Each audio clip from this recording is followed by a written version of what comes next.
ಪಾಳು ಬಿದ್ದ ಕೊಂಪೆಯಾದ ಹಾಸ್ಯ ಚಕ್ರವರ್ತಿಯ ಮನೆ.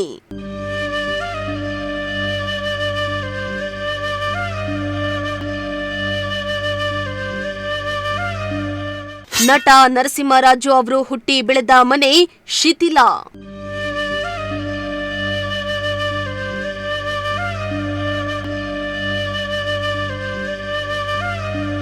ಕರ್ನಾಟಕ ಚಿತ್ರರಂಗದ ಹಾಸ್ಯ ಚಕ್ರವರ್ತಿ ಎಂಬ ಬಿರುದಾಂಕಿತ ಕರ್ನಾಟಕದ ಚಾರ್ಲಿ ಚಾಂಪಿಯನ್ ಎಂದೇ ಹೆಸರಾಗಿದ್ದ TR Narasimharaju black and white ಚಿತ್ರದ ಕಾಲದಲ್ಲಿ ಚಿತ್ರ ರಸಿಕರನ್ನ ತಮ್ಮ ನಗೆಯಿಂದಲೇ ಗೆದ್ದಿದ್ದ ಕಾಮಿಡಿ ನಟ. ಹೀರೋಗಳಿಗೆ ಇದ್ದಷ್ಟು ಬೆಲೆ ನಟ ನರಸಿಂಹರಾಜು ಅವರಿಗೂ ಇತ್ತು. ನರಸಿಂಹರಾಜು ಅವರು ಜುಲೈ 10, 1923ರಂದು ತಿಪಟೂರಿನ ಕೋಟೆ ಬಡಾವಣೆಯಲ್ಲಿ ಜನಿಸಿದ್ರು. ಆದರೆ ಅವರು ತಾವು ಹುಟ್ಟಿ ಬೆಳೆದ ಮನೆಯು ಇಂದು ಸಂಪೂರ್ಣ ಶಿಥಿಲಾವಸ್ಥೆಗೊಂಡಿದ್ದು, ಇನ್ನೇನು ಅದರ ಅವಶೇಷವೂ ಇಲ್ಲದಂತಾಗುವುದರಲ್ಲಿ ಯಾವುದೇ ಸಂಶಯ ಇಲ್ಲ.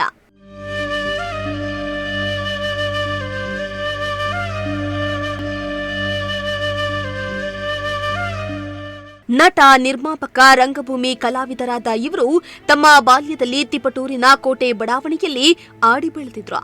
ಅವರು ಹುಟ್ಟಿ ಬೆಳೆದ ಮನೆ ಇಂದು ಸಂಪೂರ್ಣವಾಗಿ ಶಿಥಿಲಾವಸ್ಥೆಗೆ ತಲುಪಿದ್ದು, ತಮ್ಮ ಚಿತ್ರರಂಗದ ಕಾರ್ಯಕ್ಕಾಗಿ ಚೆನ್ನೈ ಹಾಗೂ ಬೆಂಗಳೂರು ಕಡೆ ಮುಖ ಮಾಡಿದ್ರು. ಇದೀಗ ಅವರು ಹುಟ್ಟಿ ಬೆಳೆದ ಮನೆಯನ್ನ ನೋಡಿಕೊಳ್ಳಲು ಯಾರೂ ಇಲ್ಲದಂತಾಗಿದ್ದು, ಪಾಳು ಬಿದ್ದ ಕೊಂಪೆಯಂತಾಗಿದೆ.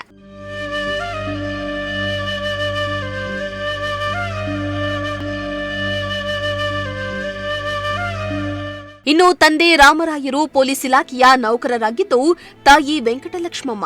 ಇನ್ನು ನರಸಿಂಹರಾಜು ಅವರಿಗೆ ಬಾಲ್ಯದಲ್ಲಿಯೇ ಅಭಿನಯದ ಗೀಳು ಬಂದಿದ್ರಿಂದ ತಿಪಟೂರನ್ನ ಬಿಡುವ ಪರಿಸ್ಥಿತಿ ಬಂತು. ಬೆಂಗಳೂರು ತಲುಪಿದ ಬಳಿಕ ರಂಗಭೂಮಿ ಸಿನಿಮಾಗಳಲ್ಲಿ ತೊಡಗಿಸಿಕೊಂಡ್ರು. ನಿನ್ನೆ ಹಾಸ್ಯ ಚಕ್ರವರ್ತಿ ನರಸಿಂಹರಾಜು ಅವರ ಮನೆ ಹೋಗಿ ನಾವು ಭೇಟಿ ಮಾಡಿ ಬಂದ್ವಿ, ನಾನು ನಮ್ಮ ಗ್ರೇಟ್ ತಹಸೀಲ್ದಾರ್.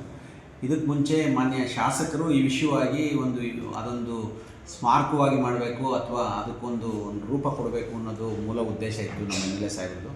ಆ ರೀತಿಯಾಗಿ ನಿನ್ನೆ ನಾವು ಭೇಟಿ ಮಾಡಿ ಬಂದ್ವಿ. ಈಗ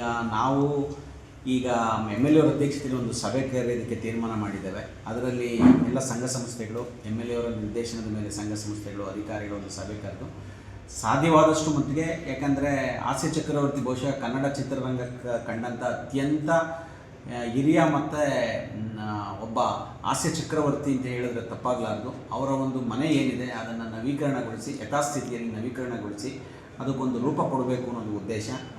ಆ ರೀತಿಯಾಗಿ ಎಮ್ ಎಲ್ ಎ ಅವರ ಅಧ್ಯಕ್ಷತೆಯಲ್ಲಿ ಕೂಡಲೇ ಒಂದು ಸಭೆ ಕರೆದು ಇದರಲ್ಲಿ ಅನೇಕ ಸಂಘ ಸಂಸ್ಥೆಗಳನ್ನು ಇನ್ವಾಲ್ವ್ ಮಾಡಿಕೊಂಡು ಕೂಡಲೇ ಮಾಡಬೇಕು ಅನ್ನೋದು ನಮ್ಮೊಂದು ಆಶಯ. ಹಾಗಾಗಿ ಎಮ್ ಎಲ್ ಎ ಸಾಹೇಬರು ಅದಕ್ಕೆ ಉತ್ಸುಕರಾಗಿದ್ದಾರೆ.